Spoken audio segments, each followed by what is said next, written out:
Good afternoon, everyone. This is Tony from Her Homestead Skills. I hope everyone has had a wonderful, wonderful weekend and that you're looking forward to the week ahead and you have all kinds of activities planned for yourself.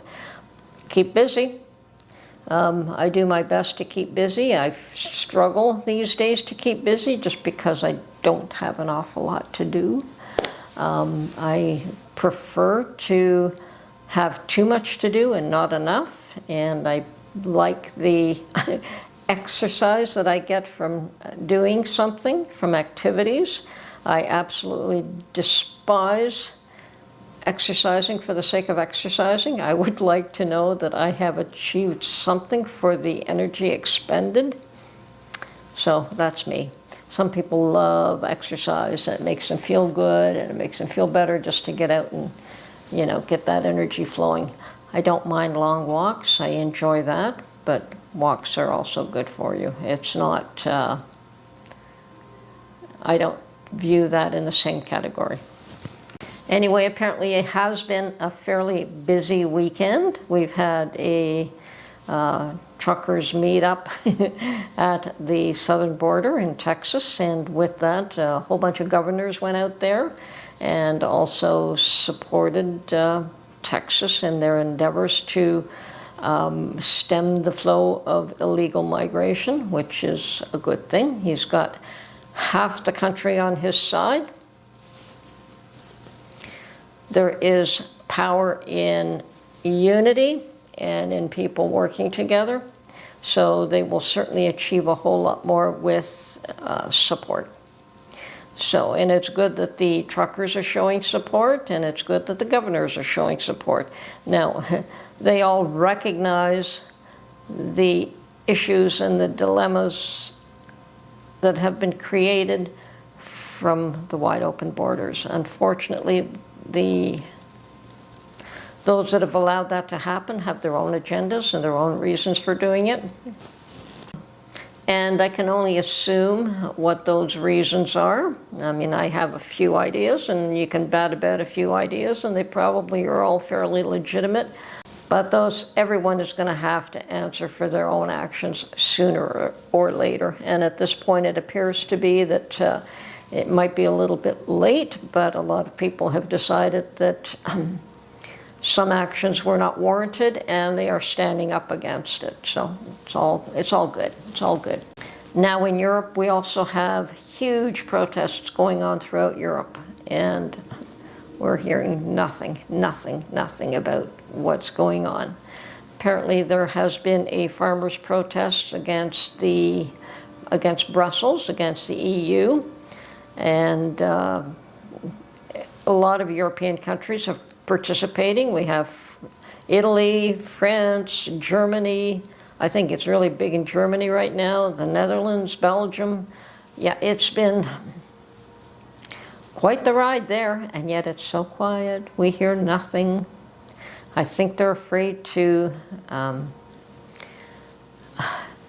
tell us what's going on over there, thinking that it'll continue to encourage people here.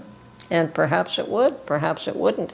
I think people here have their own reasons for being cautious.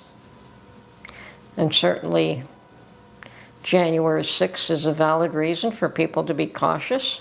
Same in Canada with the imposition of the act and the seizure of bank accounts. That was definitely a low blow. And fortunately, that has been deemed to be unconstitutional and an overreach and by the courts, and that's a good thing. Should hopefully prevent them from pulling another stunt like that in the future. And yes, it would appear as though there were a few Canadians who also went down to Texas in support of the measures that were in support of the actions that were being protested there, which is nice to see. And from what I know, everything went smoothly. I don't hear that there was any really serious problems. And it's funny how there seems to be some consensus now all the way around that there are issues at the border. that need to be resolved, and this group wants to resolve it their way, and this other group wants to resolve it their way, and there's still push and pull and no cooperation. So I really don't see any resolution forthcoming all that quickly. So I think that what's happening in Texas is probably a good start, and at least it has the desired effect. Now, yes, as a Canadian, should I be weighing in on what's happening there? Well, it's not my business, but it's just an opinion. As somebody looking in from the outside, you know, sometimes that isn't really fair. We have our own problems. We should be looking at our own house first, cleaning up our own house, and not looking to clean up somebody else's. But I'm just going to say that I'm supportive of some of the events that I see to try and resolve issues from all sides. I think that at some point people have to stop fighting and really, truly come up with a solution that is not a political jockeying for position. And that's enough of my 2 cents. So meanwhile, getting back to what can you do as individuals? Well, personally, I've got some pantry refreshing to do. I have been doing a lot of baking, whether I've been making bread or pasta. I really enjoyed making that pasta recently. I haven't made any in a while, but I've been doing a lot of pastry baking. So yeah, doing all those things does tend to use up my flour resources, and that should be replenished. I found that those brown paper lunch bags that I filled up with flour and then vacuum sealed until they were a really hard little brick were actually ideal. The size, the quantity in those bags was right. The ability to store that little package was great. So I do not buy flour in small quantities. I buy 10-pound, whatever large bag, 20-pound bag of flour that I can get. I find it's a lot cheaper to buy it in bulk and then repackage them in small packages myself. And so I only open up one package at a time when I need it. And those packages are perfect. And I've just stored them in a cooler or in a bucket. As a matter of fact, the cooler was a perfect place for them because it would have sat there empty anyway. So I just filled it up with these bricks of flour. And yes, that is starting to dwindle, and it is time to replenish that as well. And I really like the results of that. It was just as fresh as a freshly opened bag of flour. So it was perfect, and it was at least a year and a half old. And yes, looking forward to spring. Looking forward to whatever I can do to become more self-sufficient at this point in time where I live and the resources that I have available to me. I have absolutely no control over energy, like heat, electricity, or water. So I have those issues to try to resolve at some point, but in order to do that, I will probably have to move. I have to depend on the government at this point to supply my water and heat sources and electricity. And the energy is becoming an issue since they are trying to kill energy sources that we use on a daily basis. They're doing that in Canada as well as the US. Don't kid yourself. Seems to be quite the war on energy sources, which I don't quite understand. It's one thing to try to promote green energy sources, but have the infrastructure in place first, fellas.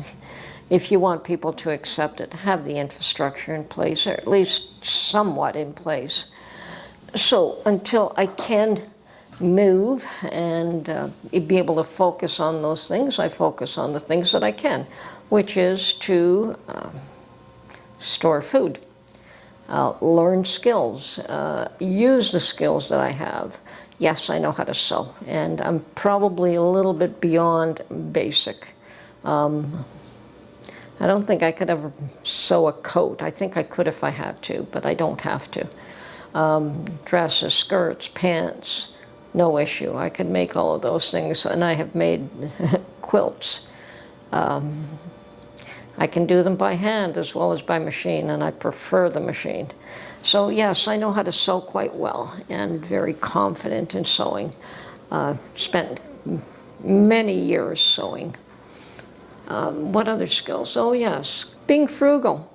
I don't know if somebody recognizes that as a skill, but being able to put together meals that are frugal but yet are healthy is fairly important, and there's no reason why that can't be done, and it is a skill that maybe you have to learn. Let me tell you, paying $4 for a loaf of bread where you can probably make it yourself for 75 cents. And yes, it does take some effort, and I understand that there are some people who don't have the time in their day. There was a time I did not have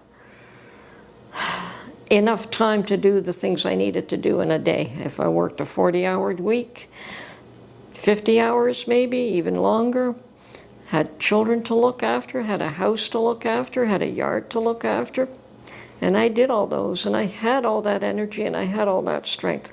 I no longer do. I have always been frugal. Maybe by necessity at one point, and then it's just learned behavior after that. But that's not a bad thing to learn. Even if you have resources, there's no reason why you should be expending all your resources on frivolous things. Learn to garden, plant a garden, even if it's only in pots. That's something that you can do, and really the amount of labor involved doesn't have to be extensive. It can be. I understand that putting in a garden can be a lot of work, but there is an amazing amount of satisfaction knowing that you planted that seed and that seed grew and provided you with a bounty. Nothing like that feeling.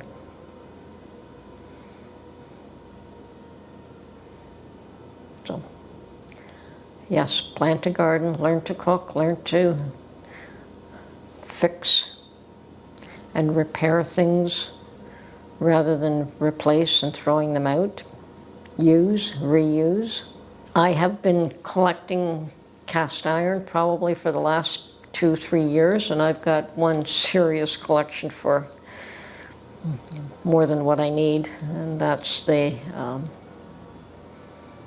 truth. I have, somebody said that they were looking for having at least one Dutch oven. Well, I have 1, 2, 3. I have one ceramic one, 2 large Dutch ovens, one small one, one 5-quart, one 2-quart, and I have a 4-quart, not a large, ceramic one, so that's 3, and then I have 2 antique ones. Actually, no, one antique one, and it's got the gate mark on the bottom. I know that it's antique because of that. And then I have another one that is more useful for a campfire, where it's got the little legs and it's got the lip where you can put the coals on top. So 99% of these were thrift store purchases, and all of them at the thrift store were definitely a bargain. Now, in this day and age, I don't find a lot locally anymore, but I think I think it's still there. I think with Canadians, a lot of them say, oh, cast iron, that'd be really nice, and then they use it once or twice, find out it rusts, never really learn how to look after it, say it's too heavy and too ugly to use, and then they just put it aside and let it rust. I know people that do that.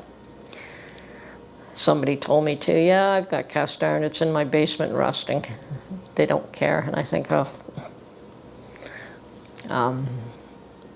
Next time I see them, I may ask them, hey, you want to get rid of those pieces that are rusting in your basement? Let me know.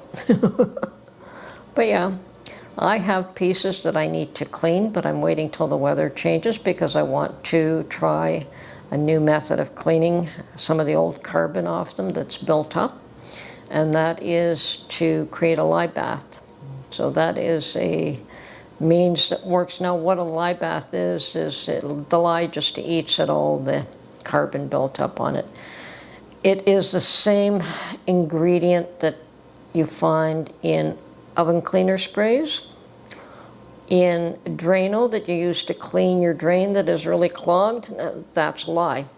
And lye is also used to make soap. It is a dangerous substance if it's not handled properly. I have it in-house. I use it to make soap a lot, but I understand it'd be great for cleaning cast iron, so I plan to make a lye bucket come the spring when the weather's warmer, and one by one get all my cast iron properly, all the old pieces properly cleaned and then re-seasoned and have them all perfect. So yes, even cleaning cast iron is a new skill that I've learned. Now cast iron will last forever, and I have enough pieces that if we didn't have electricity and we didn't have heat, I could go out with one of these, a few things from my garden, go outdoors, find a spot where I can gather a few twigs, build a little fire, and I can cook with my cast iron outside. So yeah, what skills do you need to learn? What skills do you want to learn? You can't do it all.